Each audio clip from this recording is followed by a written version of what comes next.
Welcome to the Electric Blue Podcast. My name is Helena, and today we have a very special conversation lined up with one of my very, very close friends, Reina Hardesty. Reina is an incredible actress and artist. Most recently, you can catch her in the Netflix film It's What's Inside, and lined up, she has a major TV show with Amazon called Butterfly that will be coming out later this year. But what I love the most about Reina is how connected to her life that she is. She's someone constantly checking in with herself and making sure she's doing and saying and aligning herself to what feels the most true. She's also so brave in her vulnerability and in her expression, and she makes me a braver person by just being her friend. So I really wanted to bring her onto the podcast because I feel like she's such an exemplary person for people to kind of look up to if you feel like you're a bit blocked in the way you express yourself to the world. So, Reina and I notoriously love to lay out in the grass and talk about the beauty and intricacies of life. So, I thought there was no better way than to have this conversation with us doing just that. So, this conversation is coming to you from laying in the park on a radiant sunny day in Los Angeles. It's a beautiful day, and what I love the most about you is I can always count on you to experience a beautiful day with me. Yeah, likewise. The sun in your eyes. Oh. Yeah, I know. Yeah, I was whoa. looking at your eyes, and my sister used this description once, but it's like a cup of warm tea. Wow, it is. Yeah. Yeah. Wow. It's Your eyes crazy look what's like that. So happening to nice. both. Yeah. That's behind us. It's like directly in between us. It's so magical. Anyway, yeah, my favorite days are with you, honestly. We always just kind of go on a journey every time, and it involves a lot of laying in the grass, wandering, pondering. Yeah. What was it that you said about us? This was in a dating con. Yes. You said we exist in a realm that is not physical. Mm-hmm. We don't simply reside in the material plane, okay? You and I like to dance in the ether. Good. Yeah. Isn't it lovely to have a friendship where it just feels so accessible? It's incredible. Yeah, it's like a doorway.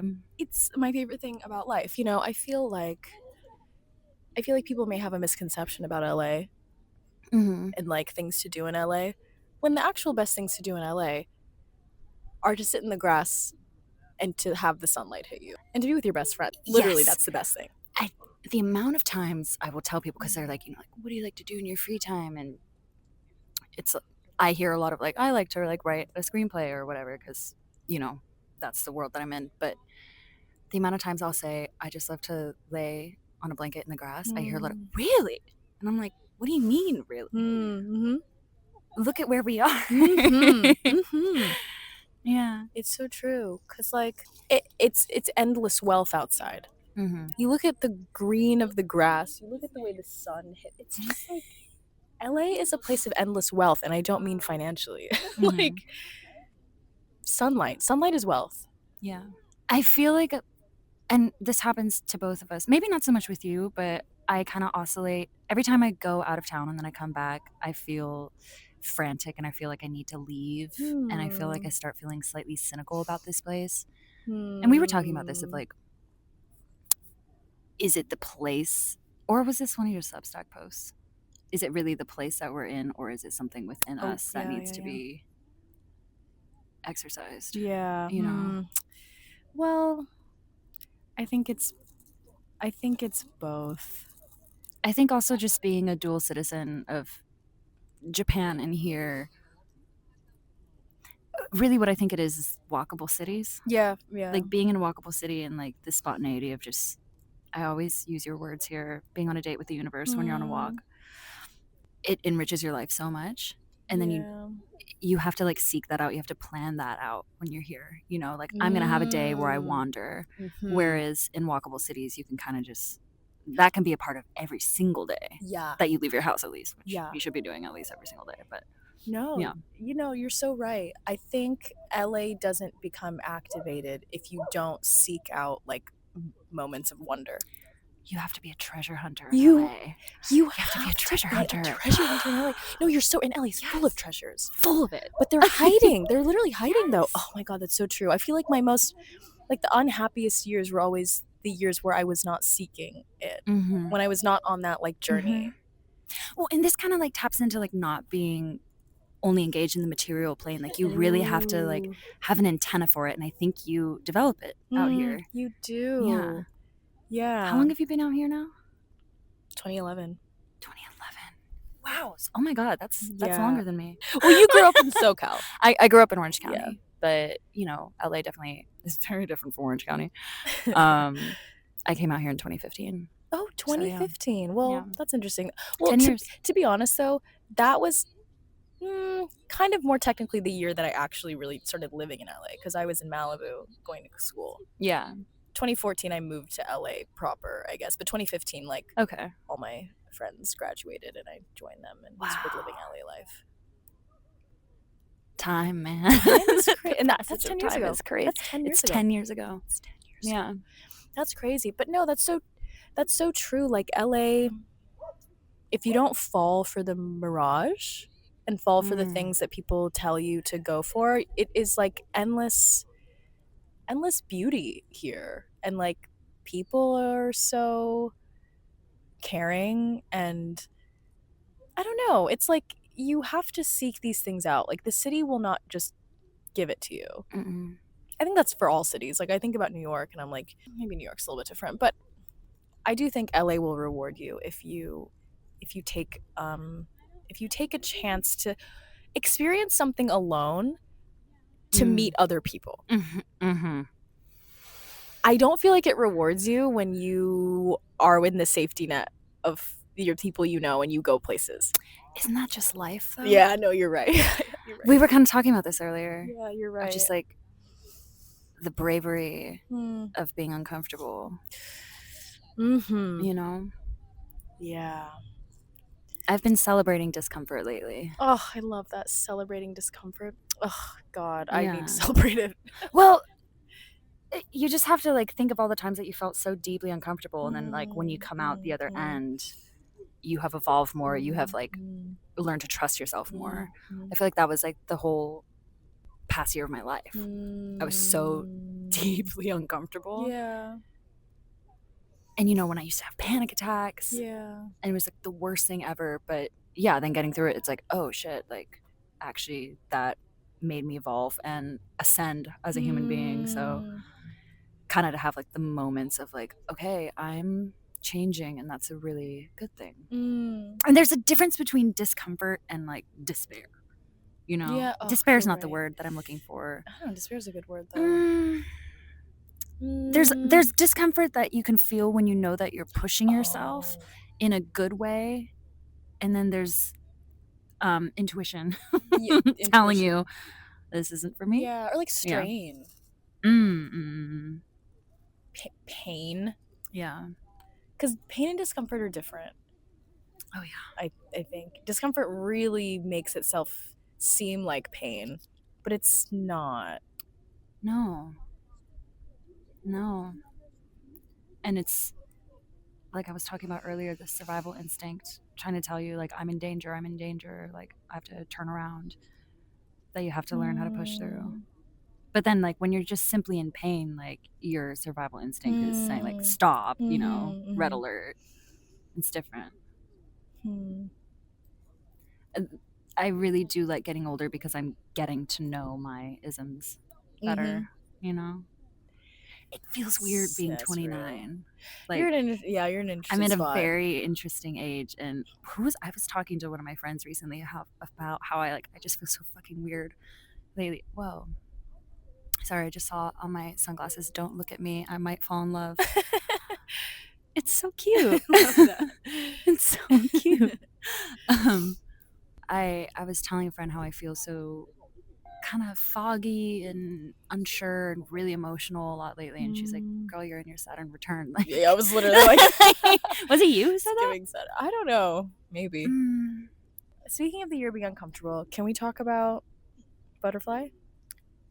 Yeah, let's talk about Butterfly. We don't need to talk about the project itself, but I really want to talk about I just want to talk about that kind of journey that you had. So to catch everyone up, Reina is an actress, and she booked like a major lead in a huge show that's going to be coming out soon. It's crazy. And you spent half the year in Korea filming. And it was just a major moment, you know. You had a lot of ups and downs with the business, and this was like the moment you had been preparing for, and it came. Yeah. And you showed up.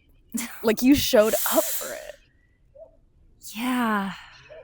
I mean, there's just so much to say, because beyond just personal growth, obviously there was professional growth, artistic growth, spiritual growth, and it was so uncomfortable.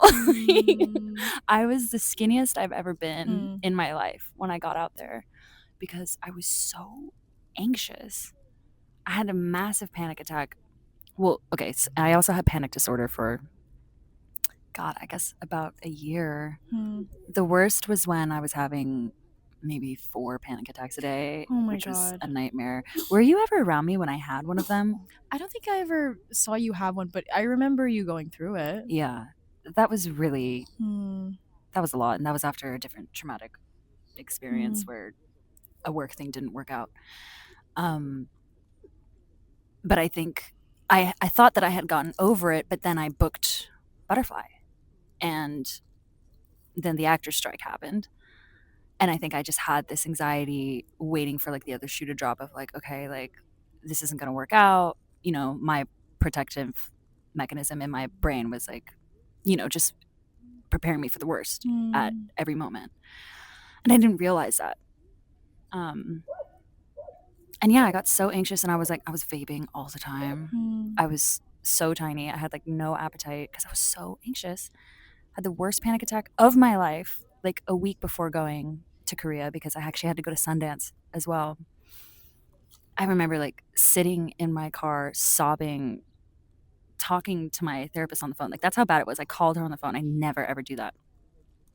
And I was like considering dropping out. Like, I mean, not that that's something that I could actually do, but I just felt so out of control in my life and just so scared because I was uncomfortable, and my survival mechanism, I was taking the uncomfortable feeling and translating it as like, you're in danger, red alert, when really it was, okay, we're growing, but it's so important to like prove to yourself that like, I got your back, you know? And that's something that I wasn't trusting myself in that moment. But yeah, I went out there, and, you know, not only is it just a really big role in a big project, and working opposite Daniel Day Kim, who is obviously like a veteran and so good at what he does, I had so much imposter syndrome and, yeah, this fear of it not working out. And I wasted, I don't want to say wasted, but I spent so much energy, because I had to learn, but I spent so much energy thinking of every possible like horrible outcome that could have happened, like every day. You know, like I'd wake up in the morning in Korea, and because of the jet lag, you know, I'm waking up at like 5 a.m. for the first week, and like my eyes would like tear open in the morning, and I kind of have just like an immediate like spike of cortisol, and I'm just like pacing around the room, and I'm like, okay, like I got to make sure I wear the right outfit to the table read today, otherwise like they're not gonna like me, and then they're gonna fire me. Like, all these crazy thoughts were happening, and I just had to like learn to like go work through it and dive off the deep end. And there was no other way to do that than to just do it and be a fucking mess and actually ask for help. And it was hard to rely on Daniel and other people around me at first, because I wanted to be like, I didn't want them to think for a minute that this girl that they hired to, you know, work with Daniel like was so terrified that she was going to shit the bed. But then eventually I was like, guys, I'm scared. And they're like, yeah, you should be. And I was like, not yeah, you should be, but like, of course. Yeah. Duh. And I'm super lucky that Daniel was like the kindest person ever and such like a dad. Like he just like feels like a dad. Like that's just like his vibe in the best way. Honestly, I forgot what the question was. No, but it was, just like an intro into you entering that world. Like, I think it's such a fascinating, an actor's journey is so fascinating because you are constantly like being, what is that word? Like, oh God, what is the word? Like being teased. You know what I mean? Like auditions are teases. Oh, yeah. You're teased with like doing the work of the full work of an actor. You know, you get a little tease of it for the audition or a callback or maybe a few days of a co-star role or something. But to book a lead for half a year, that's your full engine running. Like, that's like what, how does one even prepare to understand your relationship with your craft in that way? Like, how do you not feel nervous, you know? But anyways, of course, yeah. I want to hear about. Well, it's so funny because throughout my career up until Butterfly, I always felt like, God, I have like so much more to offer. And like, I just need like a bigger role to really just be able to spread my wings and like do my thing. Cause I've been studying since I was 8 and I've worked on so many different plays in classes and like I've done some plays, but you know, small productions. That's something that I'm trying to do. I really, really want to do some theater this year. That is what I'm manifesting. But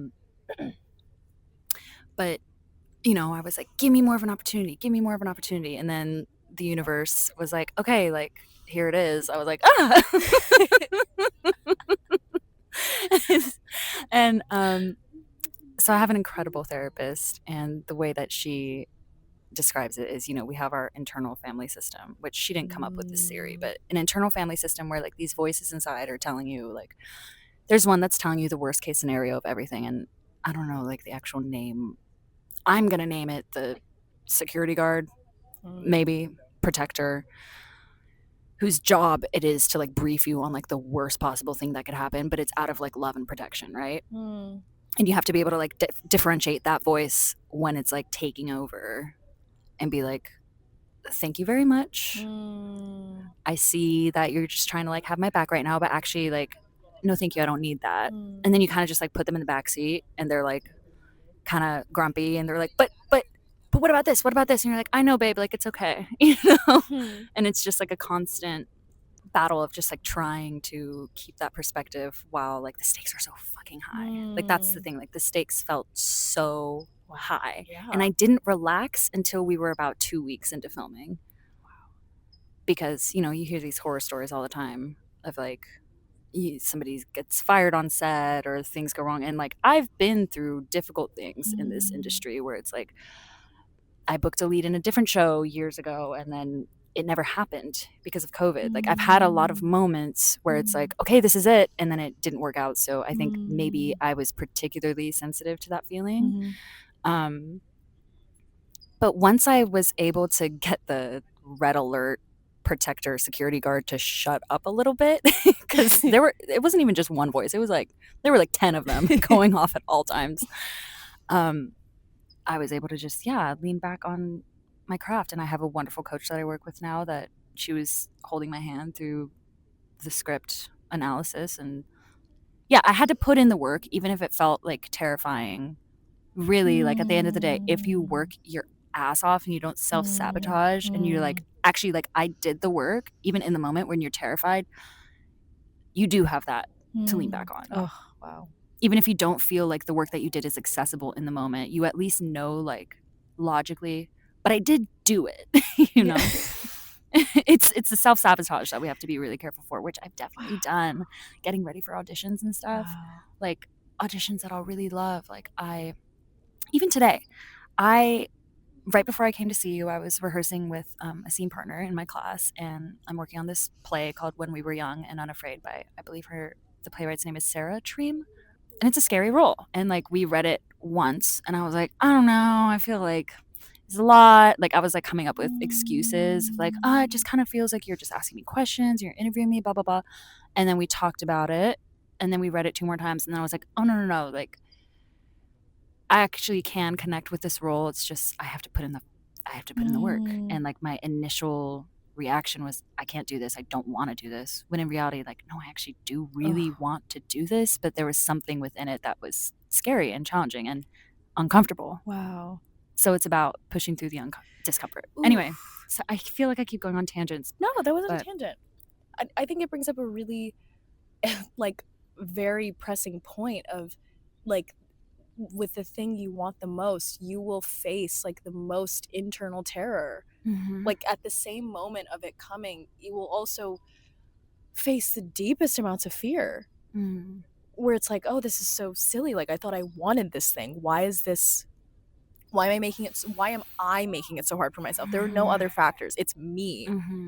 Like I feel this way right now, just like with writing this novel that I'm working on, where it's like the amounts of fear that I'm like swimming through, I'm like, don't you want to do this? Like, don't you want to do this? Like, yeah, what are you like doing? But again, it is that thing of like, it is just that part of you that is trying to protect you. So it is coming out of love. So it shouldn't be seen as like a flaw. It shouldn't be like, what's wrong with me? Why am I so scared? Why am I doing this to myself? It's like, of course there's a voice that's happening right now because I love myself and I want to survive. And it really is just that base instinct, like the caveman brain that's saying like, danger, unknown territory. There could be fucking lions here that are going to maul us, like turn around. It's like, well, yes, like thank you for that instinct. I don't need it though. This made me think like, you know, the self is like, that protector self is like, I want you to survive, but like in order to do the thing, like that version of you has to die, you know? It is trying to like prevent a death from happening. Yeah. But you have, oh my God, you know what I mean? Haletta. You know what I mean? No, because that, you have to die to make the, like, that's why it's so painful. You're dying, you know, and you're like, you're birthing the self that does the thing. You know what it's like? It's like a butterfly. No, but were we talking about this? Yeah, no, the layers. The caterpillar in the chrysalis turns into literal goo. Oh. Goo. It's goo. It's no longer a solid thing. It is sludge. And then it comes out as a butterfly, but like, imagine how uncomfortable that is. Oh my God. Where does the consciousness of the caterpillar go when it turns into goo? Okay, we're entering crazy territory. No, we're getting into the good stuff right now. Where does it go? No, on this, like, this will connect back to it. I've been thinking a lot about human consciousness. I've been thinking a lot about thinking this is really stupid because like, give it to me. There's these TikTok videos of people. I'm sorry about all of this. There are these TikTok AI videos, and they're people like putting you in the place of like historic moments. Like, you are a day in the life of Cleopatra, a day in the life of someone who had the bubonic plague, a day in the life of being on the Titanic. Awesome.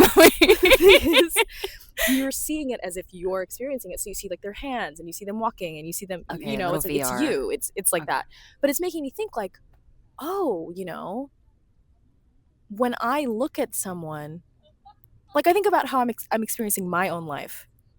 That's how I view my life. But when I look at you looking at you like outside of you, but you experience life inside of you. That's weird to me. Dude, I literally talked to my therapist about this on Tuesday. I was like having a real like, I don't want to call it dissociation, but I was at a birthday party last week at Buca de Beppo. In Studio City? Yes. It's still there? At City Walk. Oh, girl. Crazy. It's still there. And I was like, I really had a moment of like feeling like this could all be VR. And I'm looking everything in front of me. It's like I'm in a video game and I can look down at my hands, but who am I really to these people? And my therapist was like, it sounds like you're anxious. And I was like, you're right. This is anxiety manifesting not as a panic attack, but as severe dissociation. Girl, tell me about it. I've been thinking about that a lot, of just like how I'm experiencing me and how you experience me and how everybody experiences each other. Like, it's fucking crazy. But okay. Okay, to connect it back to the caterpillar, I think of, okay, where does the consciousness go? And I think about like what is lighting each of us up that's alive. I honestly think of it like it's a light.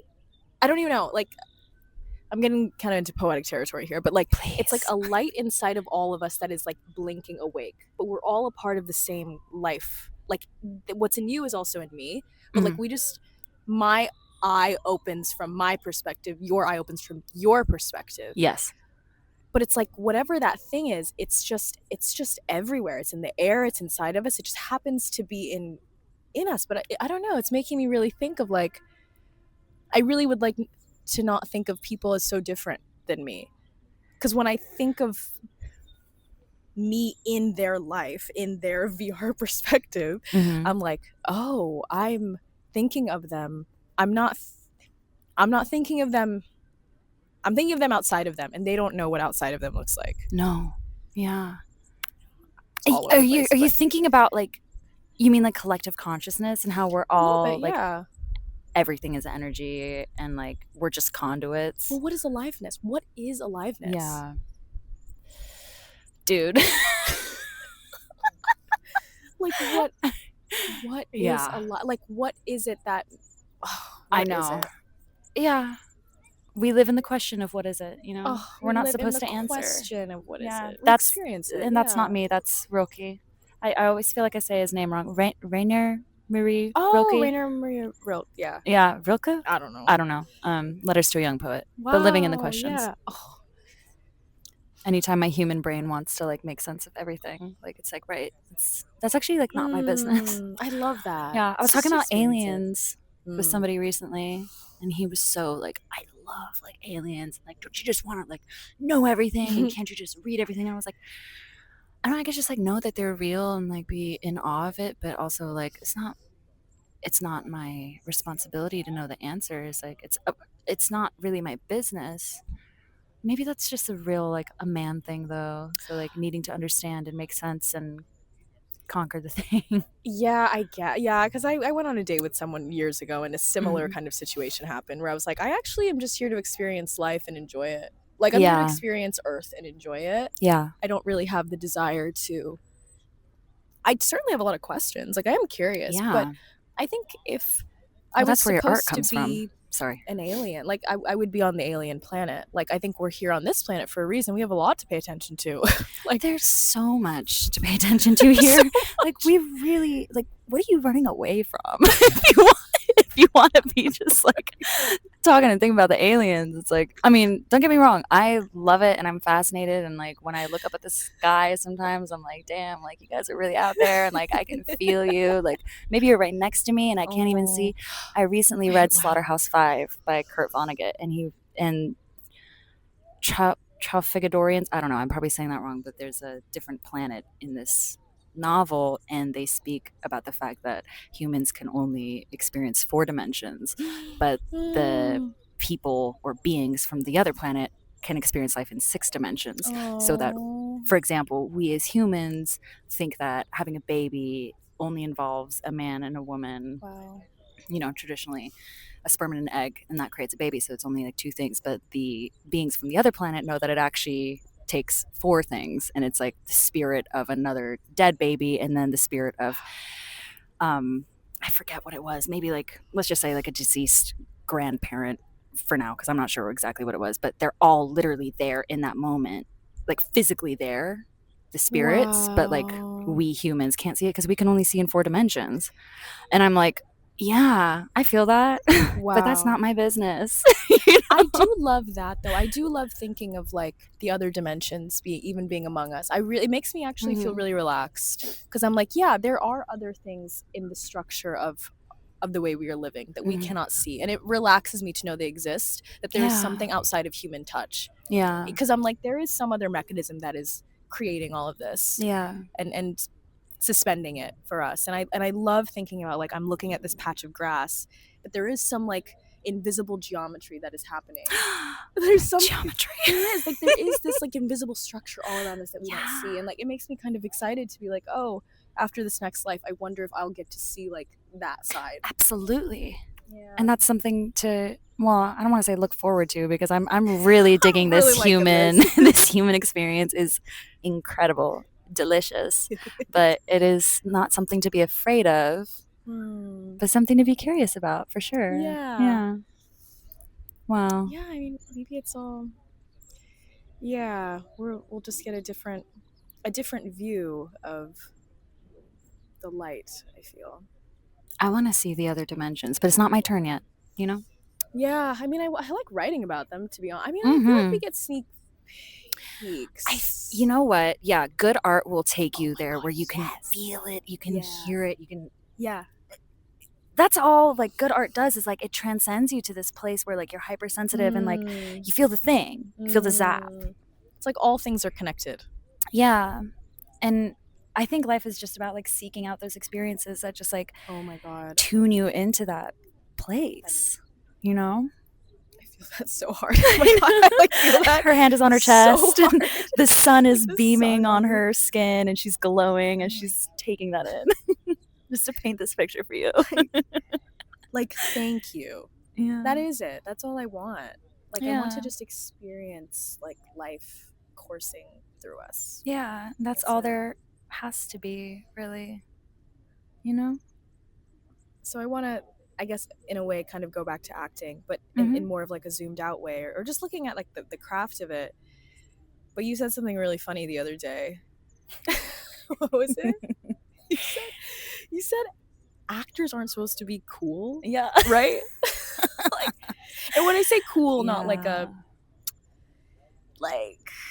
cool, I don't know, just like what you think of like a hype beat. I don't know. Yeah, like no, I mean, okay, I can get really vulnerable here, which, you know what, I'm trying to lean into because that's who I am as an actor and that's what I'm trying to like accept about myself. I think that it was a form of self-protection and self-rejection a bit, where I was getting caught up with like coolness. Like maybe it was, and not even caught up, but really just like fascinated by it and feel like, oh, like maybe I should be like, I should create more of an image for myself to present to the world, which I think there's so much beauty in that if it's coming from the right place. But I think because I am a very sensitive, vulnerable person, over the past few years, I have been seduced by the idea of coolness because maybe it comes off as like a stronger, like more like, well, cool entity that like cannot be like penetrated so easily. You know, and affected so easily. And maybe like if I like appear cool or act cool, then I will be like put on a pedestal in a way that protects me. This is real. But really, yeah, I'm getting really vulnerable. I'm like I'm like imagining certain people listening to this and I'm like, ooh. But here I am. Hi, nice to meet you. And yeah, I kind of went through this journey of feeling really drawn to quote unquote cool people and feeling like I think I'm supposed to be like that, and then coming back home to myself recently where I'm like, wait, I'm an actor. I'm not supposed to be cool. I'm a raw nerve. I'm so sensitive. I feel things so deeply, and sometimes that makes me act crazy and emotional, and that's something, you know, like I was teased about as a kid, of just being so like dramatic. And there's like a rejection of self that was happening, I think. I think just through, dude, life is hard. Life is hard. And that's not to say that like coolness is inherently a bad thing. It's not at all. But like, what am I trying to say here? I think leaning into actually being myself and being super vulnerable is actually the way and the braver thing to do than to like protect myself with like, oh, I'm going to project this image so that you can't touch me. It's like, no, actually, I'm going to like let you touch me. And that's what makes me, well, I hate using cool in the context of this, but cool. It becomes, well, here's the thing. I don't think you become cool until you're brave. I don't think anyone is cool unless you do something that's like causes you to have to like do something brave. I actually think otherwise then it's a costume. Like you're taking someone else's, like, they went through it, they did something that was brave, and now you're taking it and you wear it and you buy it. And you wait you wait in line for it and you post about it. They did it and you buy it. Literally, that's what it is. Yeah. And it's like an armor. Oh my God. But to be actually cool, you have to do something brave. Something scary. Like, you actually have to do the thing that, like, feels like it isolates you from people. And that's vulnerable. It's vulnerability. That's actually real coolness, is vulnerability. Yeah. I think, like, you know, throughout the years in LA, like meeting people in the fashion world, I always felt like they were so cool and so much cooler than me. But then getting to know, and this is not a blanket statement, there are some incredible people in fashion, but a few people that I've met, I'm like, oh, I actually feel like you being so like tapped into trends and stuff isn't about self-expression. It really is this, like, you're hiding behind something, but you don't really know yourself because you're spending so much time, trying to perfect this image. But, like, who are you? Do you know, or do you know who you are, like, according to your Instagram? I hate to sound judgmental, but I think it's just stating facts. yeah.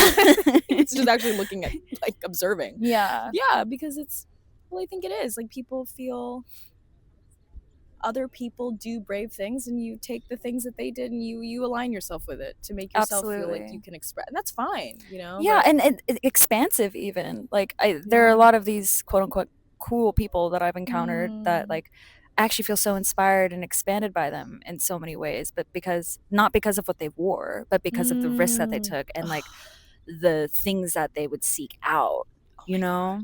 Because of the risks they took. That is the best. That makes me feel so happy. I love that. The risks. Because imitating a type of coolness is not a risk. It's anti-risk. It's safety. Yeah. But also the pendulum of cool is always, like, swinging, and you just have to, like, not. You just have to do you. But anyways, back to acting. I also think, like, I love when you said that. I love when you said, like, actors aren't supposed to be cool. And I'm like, yeah, because you profess everything, like, that happens in life, you know, like, you embody it. And, like, and I think back to, because we met in acting class, and I always remember this. I just always think back to this moment. Like, I just remember, like, watching you on stage, and I was just always thinking, like, I just think it's the most beautiful thing in the world to watch someone act, or, like, one of the most beautiful things to see, like, someone really in it with life, and they're on stage, and you're in front of people, and you're, like, letting life through you. And I was always like, that is the most beautiful thing a person can do, is, like, be that like vessel and conduit. And I was like, oh, I love it, because I always had such a weird relationship with acting, and I was just like, I don't ever feel like I can do it like that. But then I found writing, and I was like, okay, writing's my way of doing that. That's great. But I think, like, I wish, I don't think all people are, you know, supposed to, like, be gifted actors. However, I do think, like, you make me such a braver person, because even in life, you let all your emotions hit you, and you let them out, and you feel them. You, like, you in like, even times where I'm like, how are you, like, aren't you afraid of this, or aren't you, like, and you're like, yeah, I'm afraid, but I do it anyway. Like, I'm just gonna do it, and I'm gonna move on. And it like, and as someone who has throughout my life been very afraid of feeling certain things I don't want to feel, as someone who is sensitive, and I feel a lot, so I'm like, oh, I don't want to feel something bad. But it's like, you feel it, and you come out across the other side. Even the other day, we were talking about aging, and I was like, oh, I feel like there's, like, lines on my, like, face that are forming, and I'm so nervous, and I don't feel like I can do this. Like, I don't know if I can, like, go through this thing. And you're like, well, that's the thing. Like, we're all of us are going through it. And, like, that's the beauty of it. That's the terror of it. And, like, you get to experience it with everybody. And I was like, oh my God, you're right. Like, I get to experience it. Like, I get to feel it. Like, that's what I love. Like, you feel everything. Like, no, it's like, and I think so many people and so many things are designed in our Western society, I'll say, to not feel, and to get by with not feeling, or to look a certain way so you don't have to feel. I don't know. When it's like, no, you just have to feel, and it's got to be ugly and beautiful and crazy. I love you. I don't even know what to say. I'm just like, I feel seen by you because I feel, that's, you know, when people ask about, like, what is the meaning of life, my personal answer has always just been, I just want to feel and affect and experience and be so engaged with being alive, you know? Affect. I love that word choice. Yeah. Affect. Yeah. Thank you. Thank I mean, you're the you. same. But like, I think it's so, we are all deeply afraid of feeling, and God, especially in this day and age, you know? And like, honestly, it's so funny because I think, you know, like ever since the election, I just like have not been on my phone in the way that I used to. And I have become so much more sensitive already in the short amount of time since that has happened. Yeah. But in the best way. Like, I can experience all of life's joys like 10 times harder now because like I don't have like this like lack of dopamine flow because of fucking scrolling. You've heard me talk about this a million times of just like absolutely hating it, and like it's actually robbing us of our presence. And you know what we were talking about the other day of having conversations with people that genuinely just feels like regurgitated internet oh my God. Yeah. jargon. Oh my And God. Yeah. It's taking away our power. We are all so Yeah. fucking powerful. Yeah.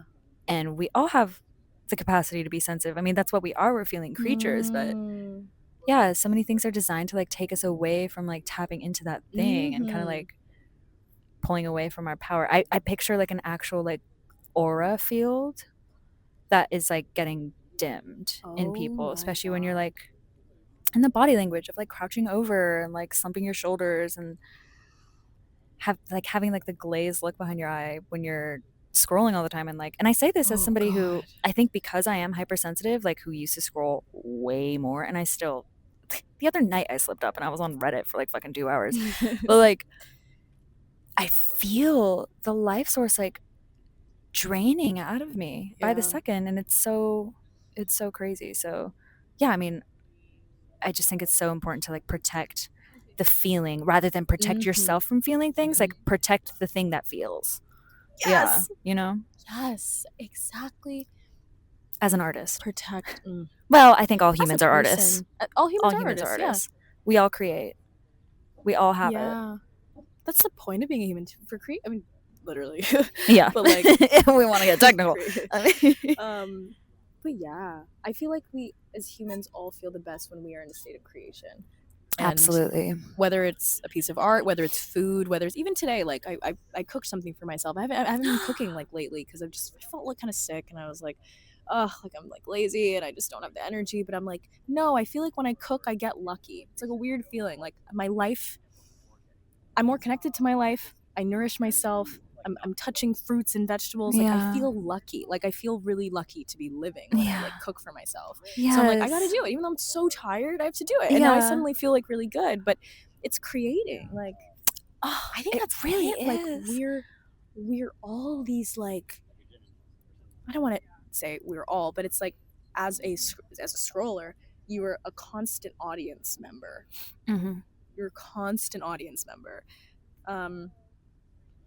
So you're just witness to things constantly and being hit by things. But it's like, where can you actually give like your own processed thought that's not... Yeah. I mean, even being more active, like commenting or being on Reddit or like being in a live chat. I feel like that's where I've been kind of going online, like these more private like communities. I love that you're doing that. Like being private Patreons and like Reddits and like Substack private chats of like, it's just like these small communities that share interests and values and views, and it just feels amazing. Which I know, and I love that, and I want to tap into that because I know that the internet actually can be like a beautiful place filled with art and inspiration. Like, and you know, there was that person that was in my life briefly who was sending me all these like really inspiring like videos and like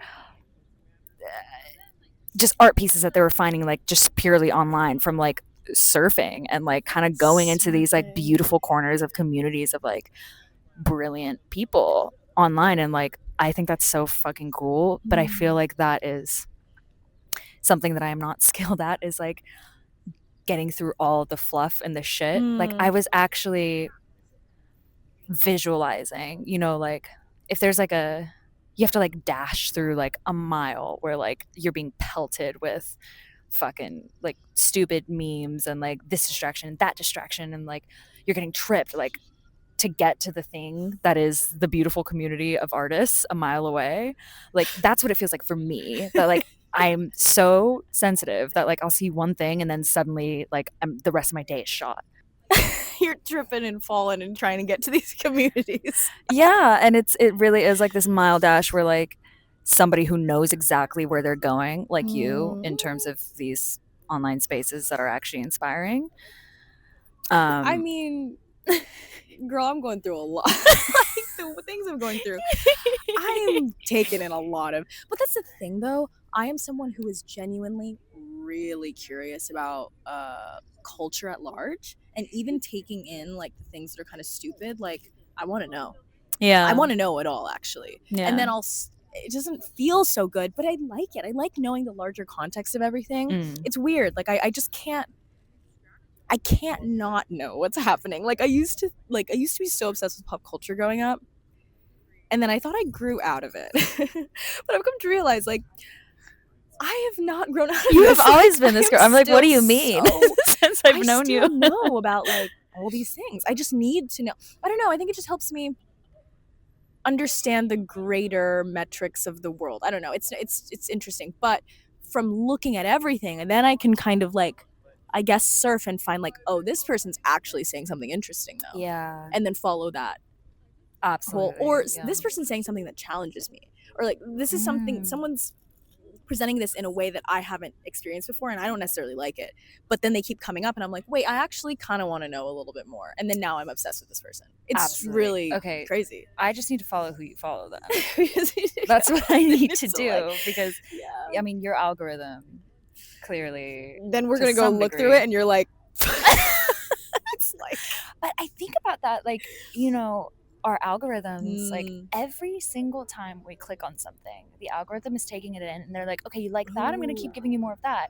So like, I have kind of tweaked my algorithm in a way where I'm trying to be super intentional about the things that I actually engage with. Yeah. And that has helped to some degree for sure. Right now, I just keep getting ballet content. That's incredible. Which is lovely, yeah. But I want like a mix of like ballet and then, because I just started taking ballet again. I'm fucking horrible, but it makes me happy. And these inspiring artists, I need to just honestly just give me their usernames. Yeah. and then I'll start clicking on all their stuff. And the algorithm will be like, yum, yum, yum. Have some more. Okay, this brings up two things. Well, first let me mention one. She's a fashion designer. Her name is Rachel Amandi, but she has a podcast called The Cutting Room Floor. Yes, you have briefly mentioned her before. Yeah, and I just joined her Patreon because I was watching a live stream of hers and I was like, the way this woman thinks is like, mwah, I love it. I'm growing a lot as a person, like especially through a fashion lens. Like as we always discuss, we're not really fashion people. We like fashion, but it's not like, I don't really know the ins and outs. Yeah, we like to decorate our physical being and look good, but we're not like, this is what's hot right now. Yeah, no, like, you're not trend cat. Yeah, New York Fashion Week. No, like, truly no. That's so funny. Decorate our bodies. But from her, it's like she's so interested in the topic and she's so intelligent. It then makes me interested in it. Because I'm looking at it in a way of like, oh, I have things in my life that I'm this passionate about and I love. It reminds me of my own passion for other things where I'm like, oh, you love this in this way. I want to listen to you. And it's making me look at fashion in a different way. It's making me want to like apply it I'm looking at life in a different way. I love that. I feel like we should just be listening to people who are struck by passion at all times. Literally, I think that's just the way the world should work. Oh my God, absolutely. That's it. I think the world would work out pure harmony if we all just do what we're passionate about. I know, easier said than done. But actually, no. I think easy, done. Like, just do it. Just follow your passion. Just do it. Although there are so many things designed to like distract us from ourselves these days, which to me I'm like, what's that all about? Yeah. What's that all about? So like, it is easier said than done. Yeah. I think it is actually really, really hard. Not because we're not capable of it, but just because of creature comforts. Yeah. Of just like, switch into the frequency. You're so right. Turn the dial. Turn the dial. Change the channel. But once you do, because I mean today that dial was It's working hard to turn that dial. Oh, yeah. But once you get in, it's like, oh, it's just staying in it. Yeah. What else did I want to mention? There was something else about online. Oh, algorithms. This is really interesting. I've been wanting to like mention this. You have to be so on it. Like, you have to be so on it with the algorithms. You can't look at something for a second too long, or else it's gonna say like you like this. So it makes you hyper vigilant to be like, no, I don't like this, or I do. Yeah, this is, and this is allowed into my consciousness, and this isn't. Yeah, it's crazy. Which in a way is like, oh man, I used to be a little more curious and going down things I didn't like, but now I'm like, I actually can't let myself do it because it's gonna immediately reflect back to me. I think it's kind of I don't know if it's all so good or bad, but I do think it has an interesting real life like consequence of like, then you're like, it makes me be like, if there's something I don't like, get out. Like, like I don't want that, because I feel like it's gonna immediately have effects into my life. I feel like the algorithm is whoa, it's no, like, I it's just love like that because it really is just like a mini, almost like gamified version of what is the game of life, which is, you do have to be like tapped into your body and your intuition and all of your senses. Like, they will tell you whether or not like something is making you feel good or feel bad. Well, that's a thing to do when you're scrolling. Be in your body. Yes, be in your fucking body. Like, actually, like, check in. Like, put your hand on your chest, put the other hand on the belly, be like, wait, how do I feel? How does this make me feel? Do I like it? Okay, more of it. And if it makes you feel bad, it's like, okay, then less. But that's the rule for everything in life. But we're just like getting so taken out of our bodies all the fucking you're time. So right. You're so right. I mean, to be honest, I felt like I wasn't even living in my body half my life. Yeah. I don't even think I was really in it until like my 20s. I was really like, whoa, oh, I'm here. Yeah. What a crazy experience of like waking up. Ooh, in your 20s. Waking up, literally though. It's so powerful. Yeah. God. Oh my God, it's so beautiful. It is so beautiful. It's the like people are beautiful. Golden hour right now. Oh my God. My skin is like tingling. So gorgeous. So beautiful. What do you wish that more people did in their lives? Read, yeah. No, that's so. I mean, so many different things were coming into my mind when you said that. We're just talking about being in our bodies more. I mean, our body is our instrument. Well, and I say that, obviously as an actor, it's like, and what I was saying about coolness earlier is like, I actually should be the opposite of cool, because I should be like not putting a callus over myself, because my body and my soul is my instrument. And like, if I'm hiding behind something, like, I'm not going to be a good artist, Yes, protect myself. Don't run into fires, but be myself, like, truly. And I guess that I want everybody to feel the freedom to do that, which is so fucking hard. Like, I don't feel the freedom to do that a lot of the time. I have to I have to be around people that make me feel safe. I have to like give myself permission. I have to like constantly push the envelope in that way. And I guess my hope is that people like really tune into themselves to like know who they are and what they want. But so many of us kind of just go through life doing what we think we should do, or not really checking in with ourselves. But that's because I feel like we have lifestyles where we have more time to like really like think about these things and ruminate. But like, that's not the case for like a lot of people in late stage capitalism. Like, everybody's fucking working all day and night. They don't have time to like tune into their bodies and think about like, what do I really want? What do I really like? Like, people are just trying to survive. And I wish that we didn't live in a world where that was the case, but it is. Yeah, I guess I just like want more people to have the freedom to feel through everything. Time. Yeah. Like a safe feeling of time. Yeah. Yeah, I feel that. Because that's actually the only that's the only way. I don't want to say the only way, but I feel like in my own life and in the people, I almost can't say for everybody, because it's like for me and all the people around me who have went through a massive time of like internal transformation, those things happened when you gave yourself time and were not slaving away at a job or right, because that happened to you during the pandemic. Multiple. I mean, I just like throughout my 20s, I was just kind of not doing a lot of things and like had a lot of time to think. But then I even think about, you know, I mean, I don't want to put our friend on here, but Jazz, I think about Jazz and her taking like a break from working and having this total recalibration of self. Absolutely. God, what an era for her. Like feeling her be so present in that. Her feeling.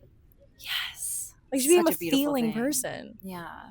But yeah, I wish. I don't really know. I almost feel like art is the quickest answer to that. If you can just get people to take in art or things that make them feel something when they are not working, to remind them of that thing, that's like the closest you can get to like the massive amount of time you need to just reflect. Yeah. It's like if the artist, maybe that is the job of the artist, you know, like they go on these journeys to have the discipline, because we are surrounded by such a high dopamine world where it's like, you know, and I have been in this position a million times where I'm just like exhausted from, you know, the day, and then instead of actually like, okay, I'm going to read this book, which I know is going to make me feel 1,000 times better and make me feel alive and light up my soul, like I do just pick up my phone and then it's like, oh, 3 hours went by now, like I have to go to bed, like what am I doing? And I didn't even have any time to reflect. I feel like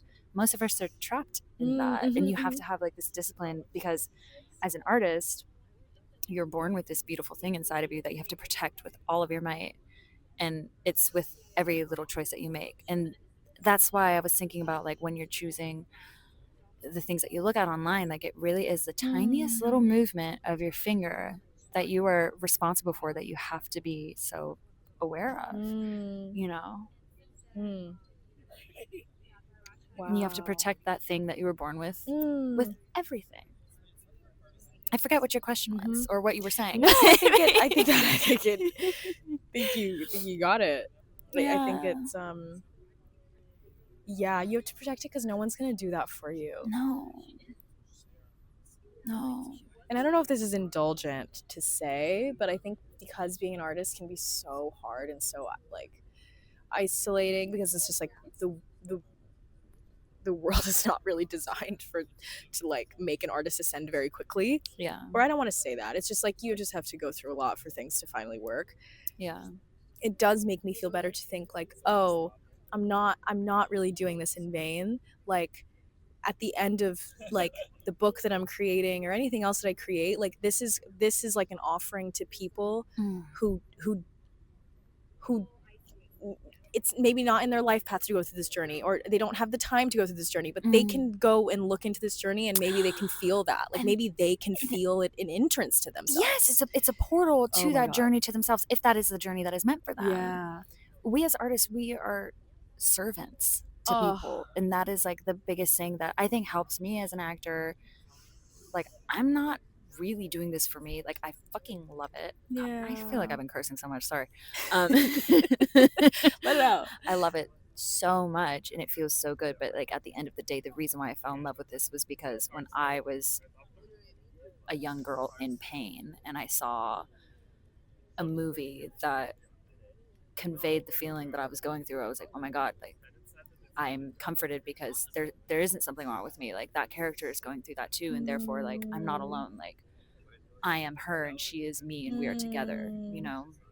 I felt this with Pan's Labyrinth and Moulin Rouge. So, but not that I was going through the things that Satine was going through in Moulin Rouge, but you know, just art in general, like it made me feel less alone. And that, you know, that's a lot of people say that, but it really is that. It's this truth of like we as artists are servants and we're offering these beautiful things to the world for other people to like step into the portal of it and maybe go on their own journey and like meet parts of themselves. Like everybody's a mirror, you know? Like when you see a piece of art or like hear a song that's like like like when you're going through like heartbreak, God, like the albums that like get you through it are like, I mean, you can't put a price on that. You can't. You can't. And it's like we need it. We need it. Yeah. You know, and this everything you just said reminds me so much of, I've been thinking a lot, I mean, as I was telling you, I'm thinking a lot about my teenage self, but I'm thinking a lot about the teenage condition of being so affected by things and like really just over identifying with the albums you listen to and the movies you watch and like just the people you look up to and the word like quotes that feel like everything to you. And I just think that's like the best version of myself, truly. That like feeling thing, like that teenage feeling thing, and in those things just felt like they were me. They felt like they answered life's questions. They felt like that was life, like the life that was being presented to me, being like, oh, you know, go to college, enter the workforce, like get married, do that, like step on the assembly line. I was like, that's not life. Life to me is that, like this like life force feeling, this connective tissue between all of us, this emotional response, like everything in the art that I love, that's life to me. And absolutely, I just feel like that's actually everything. Like it's actually just everything, and it makes everything have meaning. But it's so, I hate that it's looked at as such as almost like a hobby or like a silly thing of like being like in touch with the things you love. Because I even think about Tumblr, and I think about how we are constantly reminiscing about Tumblr, and I've been thinking more and more of how Tumblr was, it's something we direly needed, and it's something we still need. We still need that place of the intersection of like art and feeling and expression and connection without advertisements. It's just pure us connecting. It's pure people connecting. And it's like God. We need that, and it's like we suffer the consequences. We don't have that. But I think that's one thing that makes me believe in like humans. It's like we all loved that so much, and we still love it. And I'm like, if we still love it, that means it still needs, we can still have it in some way. It just needs to like, I think it's just going back into the physical space. Oh, I love that. You know? Oh, wow. And yeah. we have to seek it out. Yeah. And not even seek it out, but like create these spaces in our own communities. I love that. Yeah. You know? Like Scene Library. Yeah. Shout out Jordan. Love the episode. Yeah. And that actually really excites me. Like the thought of like the opportunity to seek out these spaces. Because I think like a lot of the time they really are just right under our nose. You have to just like get on your own 2 feet and like walk around and seek it and talk to people and connect. But I think, especially in the post-COVID world, like,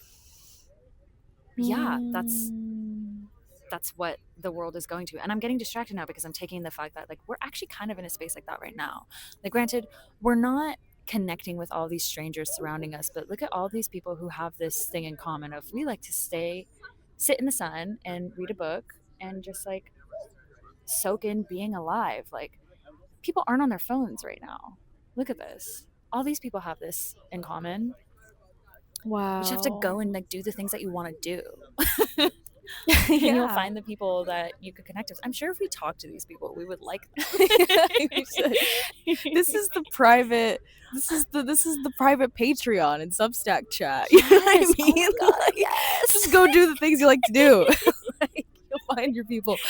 No, I like with you saying all that, it made me think that I think the internet has now become a place, like a field of possibilities for the real world. Yeah. It's actually, you can, which I think will make for a more interesting internet experience. Like, because now they're so connected, the internet and the real world.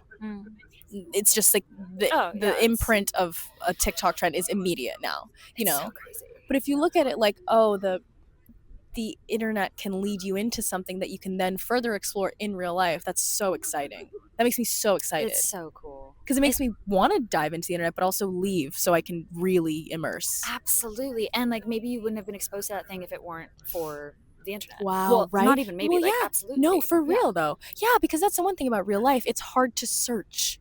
You can't do a mass search in real life. Yeah. Oh my God. Yeah. It's a tool. The internet's just a tool. It is. I've just always been such a curmudgeon about the internet, but I'm trying to be more. No, but I also feel like that's natural to you and you should follow that. Yeah, it is, just because, I just haven't, up until this point, had good discipline about it. And it has like robbed me of hours of getting to know myself, honestly. But I know that not everybody has that relationship to it, and that's beautiful, and I'm trying to tap into that. I don't know. Yeah. I think it's more so because when you're saying that, I'm like, I'm not disciplined with it. I think you maybe just have a lower threshold. You need to be more active. And I do. Yeah. Well, because I just always see connection. I want to actually connect with people, and like when I'm just consuming content, that's not connecting. That's, like you said, that's me being an audience member. Maybe I'm connecting to like the pixels on the screen, but like I mean, I'm not having an even exchange with somebody like you and I do. This is why I love spending time with you. It's like, what did I say? I sent you a tweet. I was like, I'm not hanging out with the homies. I'm having like, I'm having an idea session with my thought collaborator, like something like that. And I was like, yeah, like that's what I'm trying to see more of. So true.